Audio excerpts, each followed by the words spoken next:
Euzu billahi mineşşeytanirracim. Bismillahirrahmanirrahim. Esselamu aleyküm rahmetullahi ve berekatuh.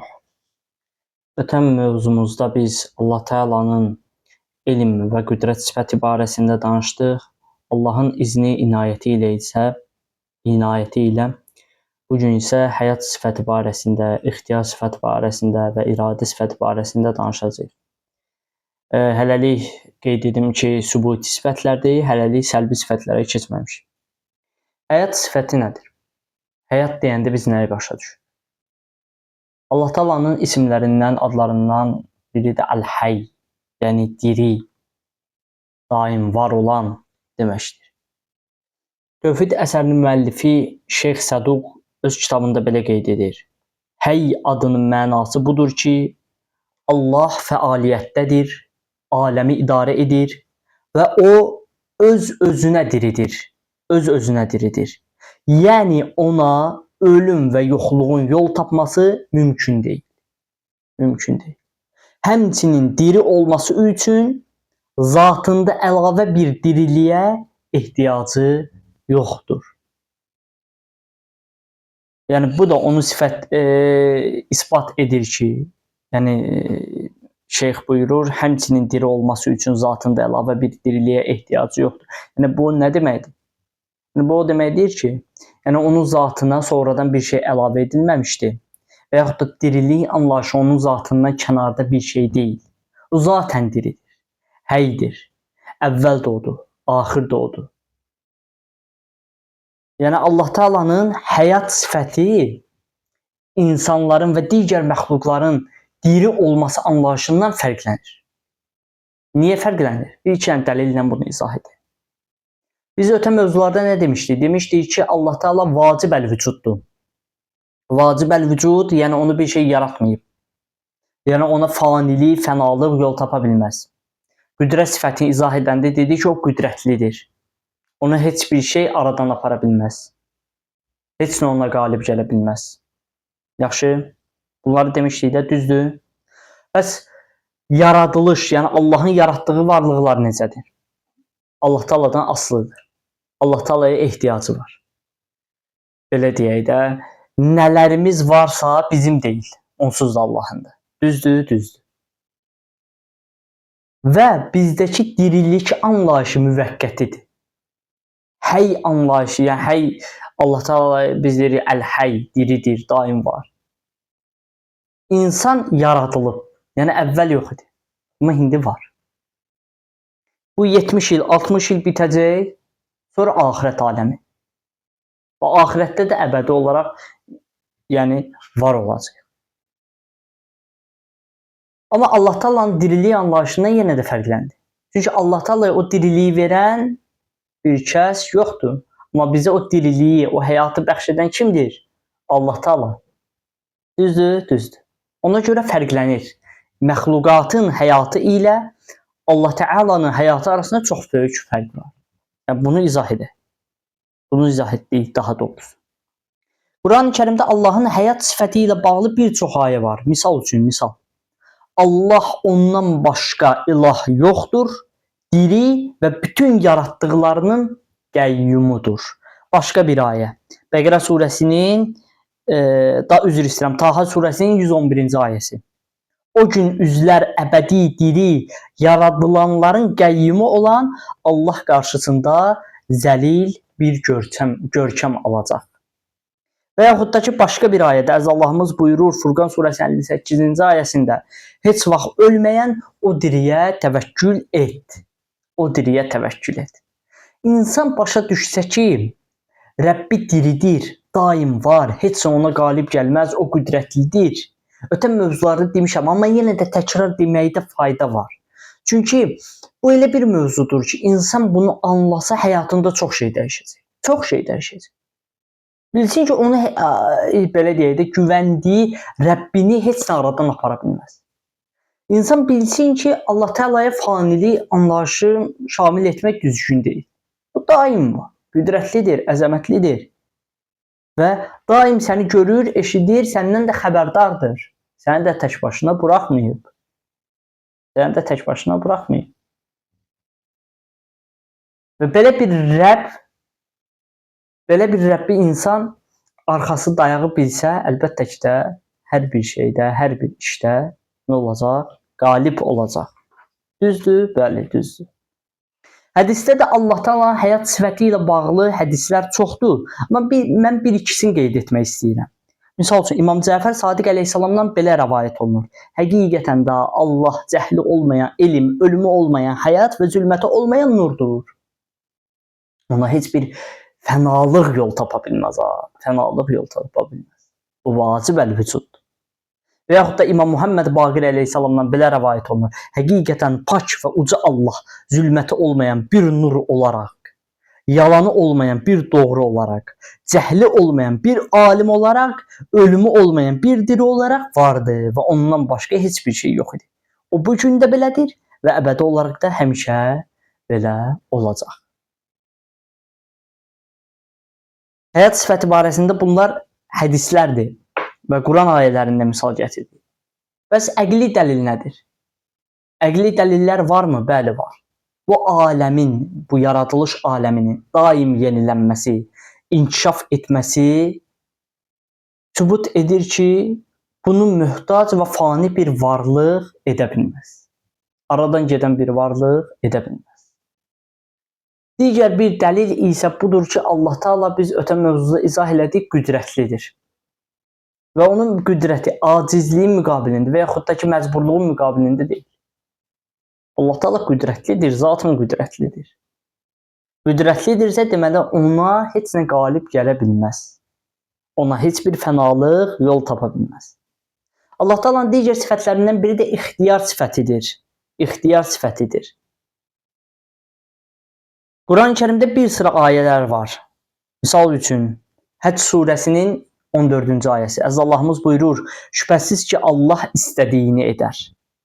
Və yaxud da ki, başqa bir ayədə, o istədiyini yaradır, Allah hər şeyə qadirdir. Qadirdir. Allah Taala'nın sifətlərindən biri iradə sifətidir. Düzdür? Düzdür. Və bunu da qeyd edim, ixtiyar sifəti barəsində Allah Taala'nın ixtiyarlığı məcburluğun müqabilində deyil. Məcburi olaraq ixtiyarlılığı xeyr, belə deyil. Belə deyil. İradə sifəti. İradə sifəti barəsində biz ötən mövzularda biraz bəhs etmişdik. Nə dedik? Dedik ki, Allah Taala muriddir deyə bilirik. Düzdür? Allah Taala istədiyi yaratdı. Və yaxud da Allah Taala karihdir. Allah Taala istəmədi yaratmadı. Düzdür? İxtiyar, üzr istəyirəm, iradə sifəti Allah Taala'nın feili sifətlərindəndir. Feili sifətlərindəndir. Bəzi alimlər arasında bu fikir ixtilaflı olub. Bəzi alimlər söyləyir ki, Allah Taala'nın iradə sifəti onun zati sifətlərindəndir. Zati sifətlərindəndir.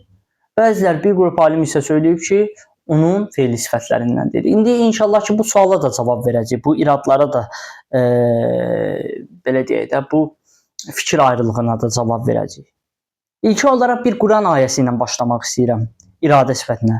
Biz bir şey yaratmaq istədikdə ona ancaq ol deyirik. O da olur. Deməli, yaratmaq istəmədikdə demir. Allah Taala demir.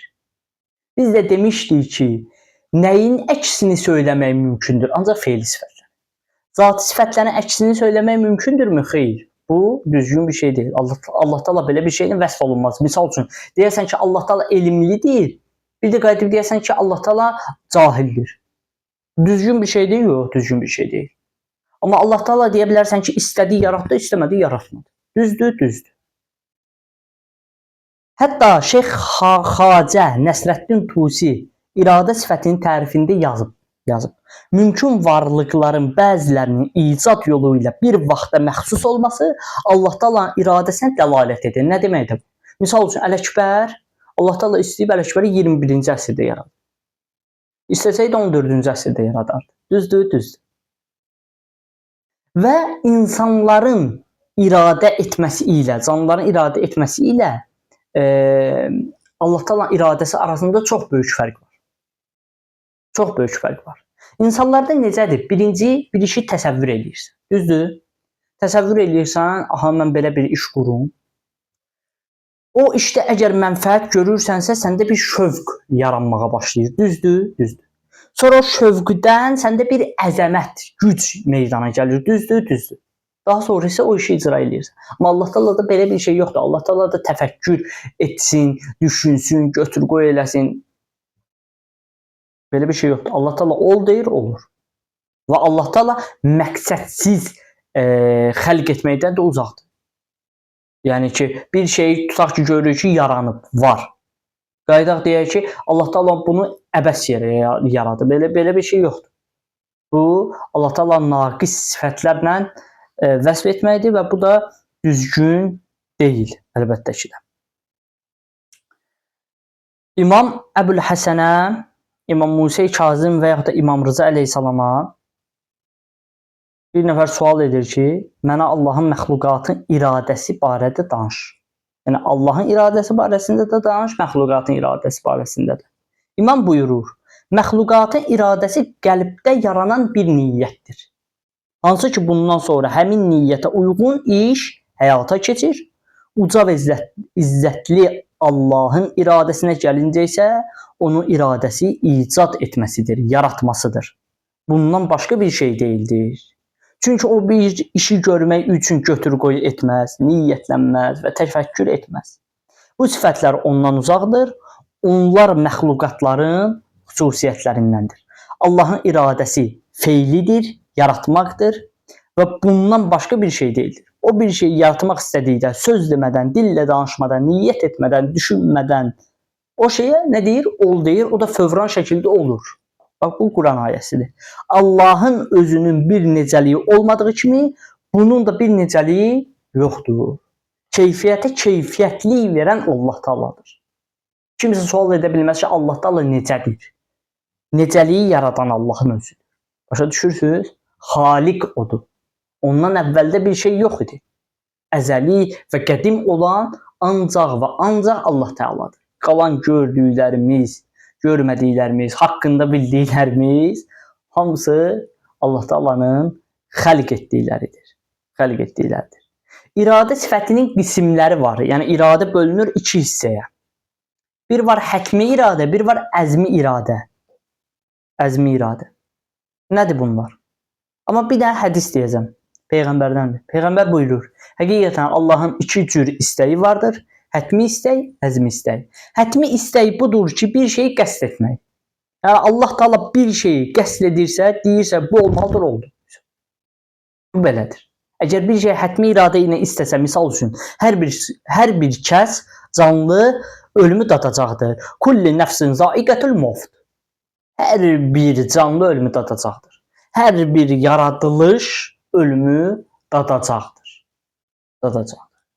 Fanilik mümkünül vücuda, yəni ki, Allahın yaratdığına yol tapacaqdır. Amma vacib vücuda tapmayacaq da, bu öz yerində, bunu bildik. Bu Allahdan bir növ əmridir. Hara getsən, harada gizlənsən, ölüm səni tapacaq. Vaxtı, saatı, dəqiqəsi və saniyəsində. Nə bir saniyə o tərəfə, nə bir saniyə bu tərəfə. Düzdür, düzdür. Bəs əzmi iradə nədir? Əzmi iradə bir şey tələb etmək mənasındadır. Misal üçün, namaz qılın, zəkat verin və rüku edənlərlə birlikdə rüku edin. Hamı namaz qılırmı? Hamı zəkat verirmi? Hamı rüku halında olurmu? Hamı xüms verirmi? Hamı oruç tuturmu? Xeyr. Hamı etmir bunu. Sərbəstlik var. Çünki Allah Taala bunu əzmi iradəsi ilə istəyib. Əgər hətmi iradəsi ilə istəsəydi, bütün aləm bu işi icra edəcəkdi. Yaxşı. Heç kim belə deyək, tərəddüd falan belə bir məsələ olmayacaqdı. Əgər hətmi iradə ilə istəsəydi. İndi bəzilər sual verə bilər ki, nəyə görə hətmi iradə ilə istəmədi?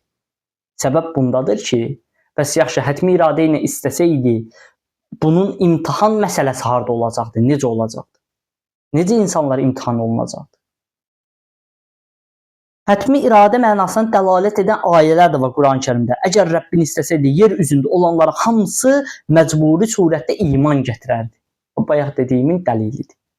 Rəbbin məcbur etmədiyi halda insanları mömin olmağa sən mi məcbur edəcəksən?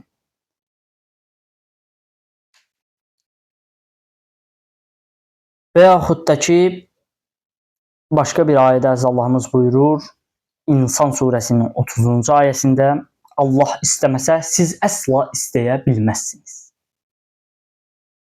Əzmi iradə barəsində də ayələr var. Bir-iki dənə də ondan misal gətirim.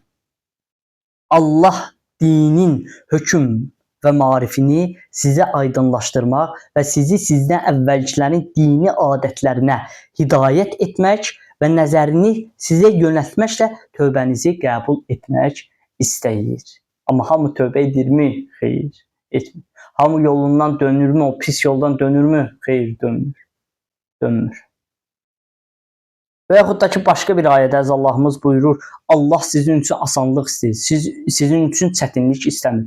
Amma insanlar öz əməlləri ilə həyatlarını çətinləşdirirlər. Səbəb nəticə dünyasında həyatlarını çətinləşdirirlər. Özləri istədi belə olmağını. Çünki Allah Teala əgər istəsəydi insanların həyatı üçün asanlığı, o asanlıqda ki, belə deyək ki, Allaha ibadət var, itaət var, İnsan ancaq bununla ucala bilər, bununla həzz tapa bilər, bununla ləzzət tapa bilər. Əgər Allah Teala bunu hətmi iradəsi ilə istəsəydi, inanın ki, deyəndə ki, onsuz da belə olacaqdı. Hamı ibadət və itaətdən yan qaça bilməyəcəkdi. Hamı ibadət və itaətində olacaqdı. Amma əzmi iradə ilə istədi. Və səbəbini də dediyiniyə görə belədir. Allah Teala'nın iradə sifəti ilə bağlı hədislər də var. Çox da hədislər. Peyğəmbər buyurur, uca Allah hər danışanın dilinin və hər əl uzadanın əlinin yanındadır. Belə ki, həmin danışan Allahın istədiyindən başqa bir şey danışa bilməz və həmin əl uzadan Allahın istədiyi şeydən başqasına əl uzada bilməz. Və yaxud da ki, ey Davud, başqa bir hədisdə deyilir, ey Davud, sən bir şeyi iradə edirsən. Mən də iradə edirəm. Allah Teala deyir Davuda. Lakin mənim iradə etdiyim şeydən başqa şey, yəni başqa şey həyata keçməz. Əgər mənim iradə etdiyim şeyə təslim olsan, yəni razı qalsan, o zaman sənin iradə etdiyin və istədiyin şeyi sənə əta edərəm. Yox, əgər mənim iradə etdiyimə təslim olmasan, o zaman iradə etdiyin şeylərdə sənə çətinlik salaram. Sonra isə yenə də mənim iradə etdiyim baş verir. İnsan başa düşməlidir ki, Allah Teala'nın insan üçün seçimi ən gözəlidir. Ən gözəlidir. Biz bəzən başa düşmürük. Bir çətin bir situasiya yaranır. O dəqiqə başlayırıq ki, bu niyə baş verdi? Bu mənim başıma gəlməli deyildi. İnsanıq. Normal bir haldır deməyəcəm, normal bir hal deyil. Rəbbini tanıyan bir insan heç bir zaman belə bir halda olmalı deyil. Bunu əvvəlcə qeyd edək. Rəbbini tanıyan insan çətinliklərdə belə aram olmalıdır. Asanlıqda belə aram olmalıdır. Nə çox sevinməli deyil, nə çox kədərlənməli deyil.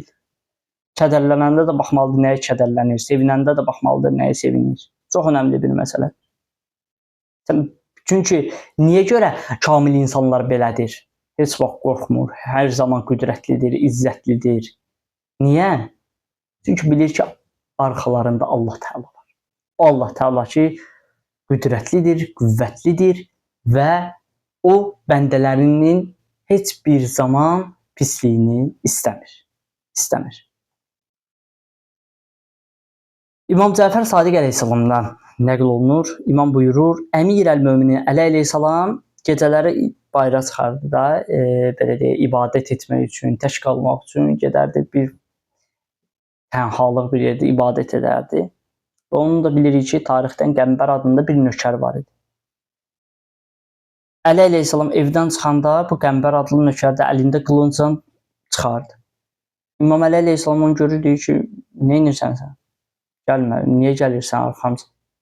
Deyir ki, mən səni qoruyuram. Yəni ki, bu insanlar ki, sənə düşməndirlər, sənə bir fəsad belə deyək də üst tutar, istəmirəm. Ona görə səni qoruyuram. İmam buyurur, vay olsun sənə. Məni səma əhlindən qoruyursun, yoxsa yer əhlindən? Qəmbər deyir ki, mən səni yer əhlindən qoruyuram. Yer əhlindən qoruyuram.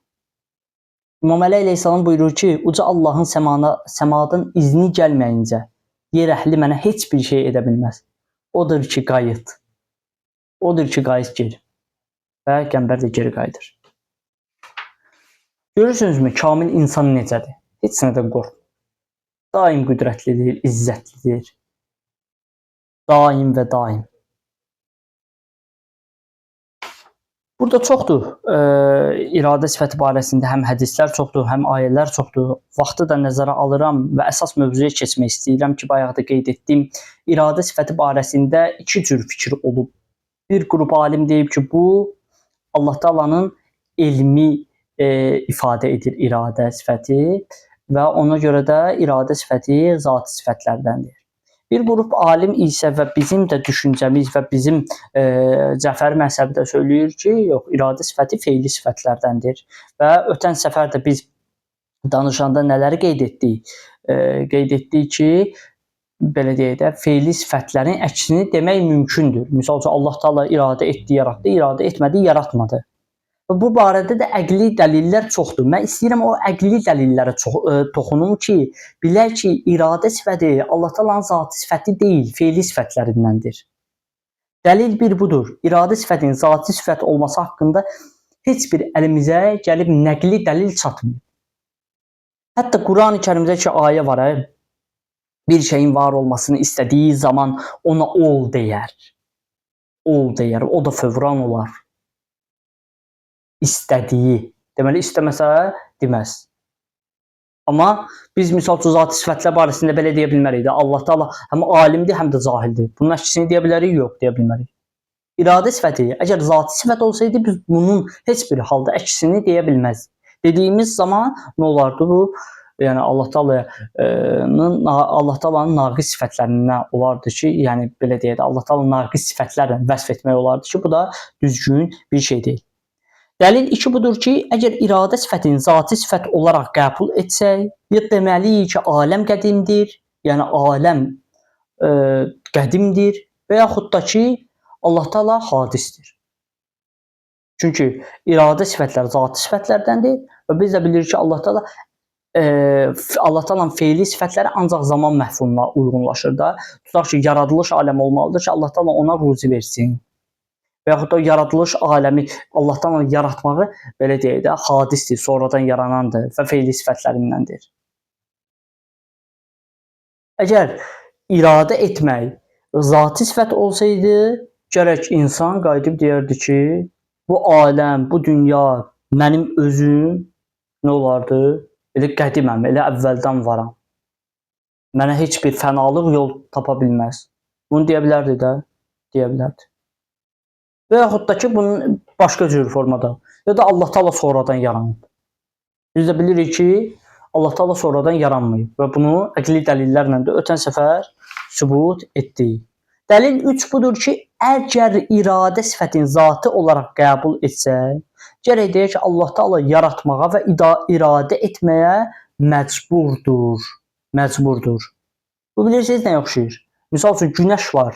Günəş varsa, o günəş məcburdur o şüa saçmağa. Günəş varsa şüası var. Günəş varsa şüası var. Amma Allah Taala'nın misal üçün də iradə sifəti əgər zati sifəti olsa, deməli burada bir məcburluq yaranacaq. Və biz də deyirik ki, Allah Taala'da məcburluq anlayışı yoxdur da. Məcburluq anlayışı yoxdur. Allah Taala məcburdur yaratmaq. Belə bir şey var ya, yoxdur. Allah Taala istəyir yaradır, istəyir yaratmır. Və yaxud da ki, əgər iradə sifəti, zati sifəti olsaydı, gərək aləm, bütün yaradılış dəyişkən olmayaydı. Və biz də bilirik ki, dəyişkəndir, daim inkişaf edir, formalaşır, fərqli formaya bürünür hər bir şey. Əgər zati sifət olsaydı, ya Allah dəyişkən olmalıydı ki, nəzbillah belə bir şey yoxdur. Ya da ki, aləm dəyişməyəydi. Amma görürük ki, dəyişir. Deməli, feili sifətdir. Dəlil 5. Sifətlər bəhsində də qeyd olunduğu kimi, zati sifətlərdə zaman qeydi yoxdur. Amma feili sifətlərdə zaman qeydi var. Allah Taala bir şeyi yaratmaq istədiyi zaman onu ol deyir. Nə deməkdir? Yaratmaq istədiyi zaman. Və yaxud da dəlil 6. Əgər iradə sifəti zati sifət olsaydı, Allah Taala müqəddəs zatı dəyişkən olmalıydı. Bayaqları dedim. Və yaxud da dəlil 7. Əgər iradənin Allah Teala'nın elmi olduğunu qəbul etsək, necə ki, bəziləri söyləyir ki, iradə sifəti dediyimiz zaman Allah Teala'nın elmi nəzərdə tutulur, ona görə bu zati sifətdir.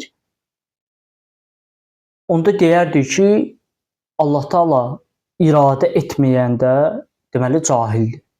Bu da nədir? Düzgün bir şey deyil. Allahı naqis sifətlə vəsf etməkdir. Baxaq görək başqa bir məsələmiz qaldımı?